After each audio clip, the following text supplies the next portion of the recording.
Hello, everyone.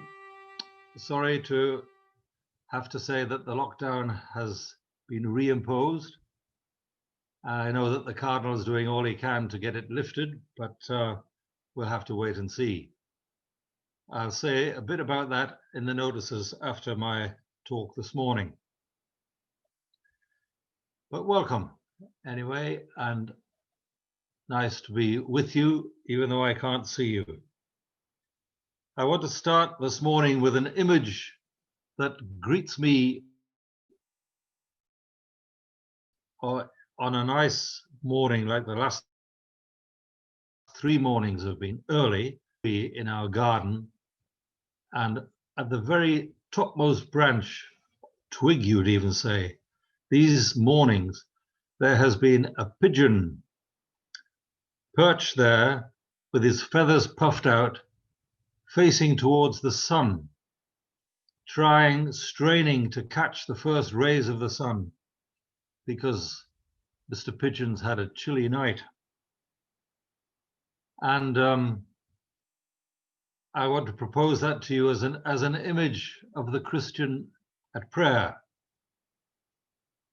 straining but gently towards the Lord, towards the sun that warms our hearts, that keeps us alive, that nourishes our faith.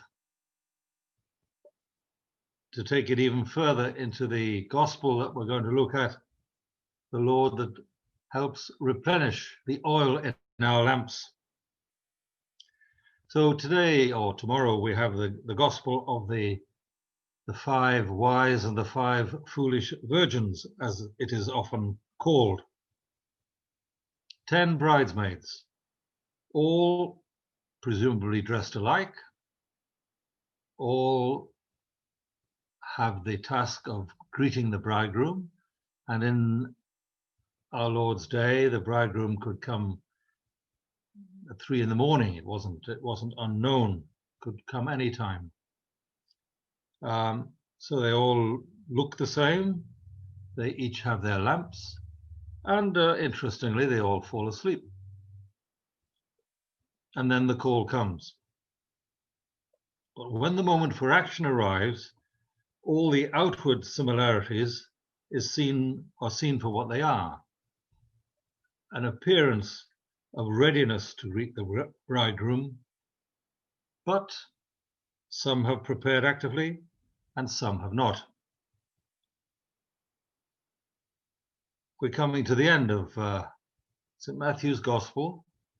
We're coming towards the Passion of our Lord, and next week we have the wonderful parable of the sheep and the goats. And it seems as though St. Matthew is calling us for a decision, and calling us to decide how it is we want to live our lives, how it is we want to live our Christian lives.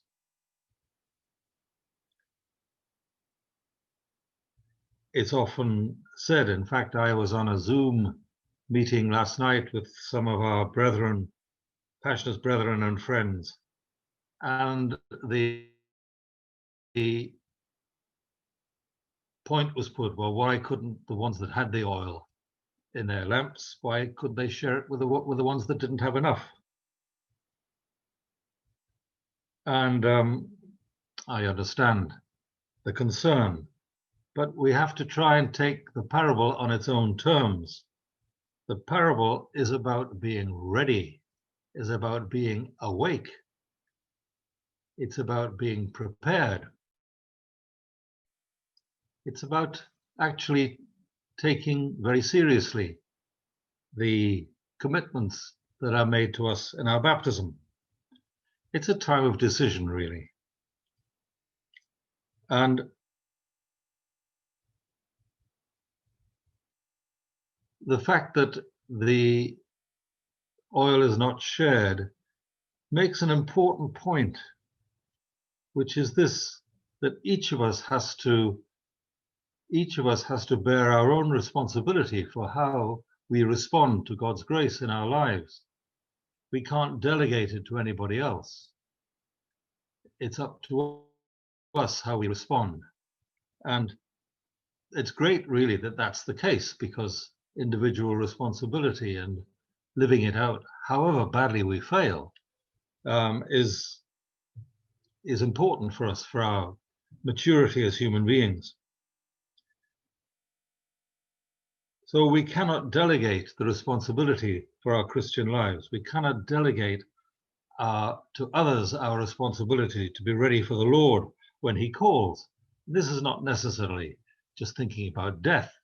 It can be the Lord calling at any time in our lives, a knock at the door, a telephone call, a letter in the post, whatever. So I would say that what the Lord is telling us in this wonderful parable of the 10 virgins is to reflect on what we're doing to live out our baptism. When we give the lighted candle during baptism, the priest says, "Parents and godparents, this light is entrusted to you to be kept burning brightly. This child of yours has been enlightened by Christ. He is to walk always, he or she is to walk always as a child of the light. And may they keep the flame of faith alive in their hearts when the Lord comes." You could almost see that gospel parable as being a comment on those words in the baptismal liturgy.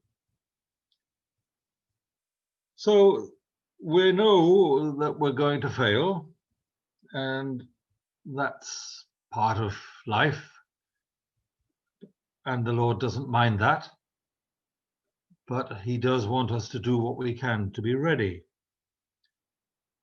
If you think about getting ready for a car journey, apart from tuning up your sat nav and making sure there's coffee and sandwiches in the glove compartment or wherever, there's got to be petrol in the tank as well, or diesel. And I don't think I need to say anything more. We go back once more to the baptism ceremony, about what our Christian life is about. And the very first thing that is said is, "You have asked to have your child to be baptized. In doing so, you're accepting the responsibility of training them in the practice of the faith. It will be your duty to bring them up to keep God's commandments as Christ taught us, by loving God and our neighbor." It's really very simple, everyone. Very simple, but not easy. Loving God and our neighbor. And so I think it's a good thing. This time of the year, November approaching Advent, how are we loving God? How are we loving our neighbor? And as a parish community in these COVID days, we are limited. So we're going to have the church open for private prayer Monday to Friday, 2 till 3, and we continue Thursday, 7 till 9 o'clock. So we'll have exposition for those hours when the church is open. There's a wealth of online material which we've been talking about these last weeks. I'm going to say a word in the notices about the Bible timeline. And the active works of mercy, keeping in touch with any people might be feeling lonely or feeling heavily the burden of the isolation. Making that commitment to pray each day. Perhaps remembering once more that we agreed to say the rosary as a parish at 3 o'clock each day, if we can. Maybe 3 o'clock doesn't necessarily be exactly that. But take this gospel parable as an encouragement to live the Christian life to the full, and to remember that God, our loving Father, is never outdone in generosity. Bye for now, and have a good week.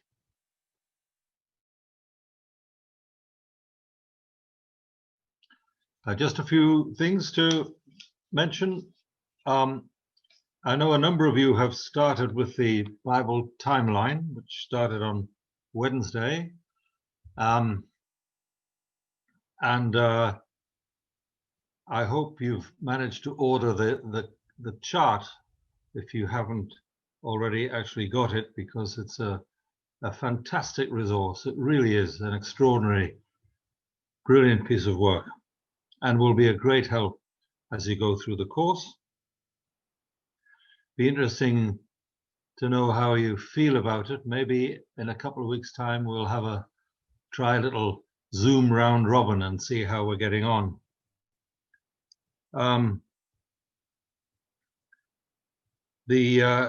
Another thing that you'll see in the notices is Deacon Barry has put in a note about the CAFOD Live Simply process, which is a parish-wide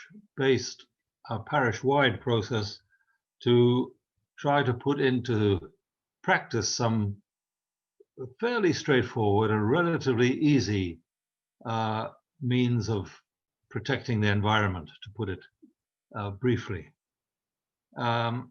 It would be a wonderful thing if we got recognition as a Live Simply parish. I do encourage you to get in touch with Deacon Barry as per the notice in the newsletter. The church is open for prayer Monday to Friday 2 till 3 and Thursday evening 7 till 9, and we have exposition of the Blessed Sacrament during all of those hours. The difficulty with opening the church for longer is we need to steward it, and we need to do the cleaning up afterwards.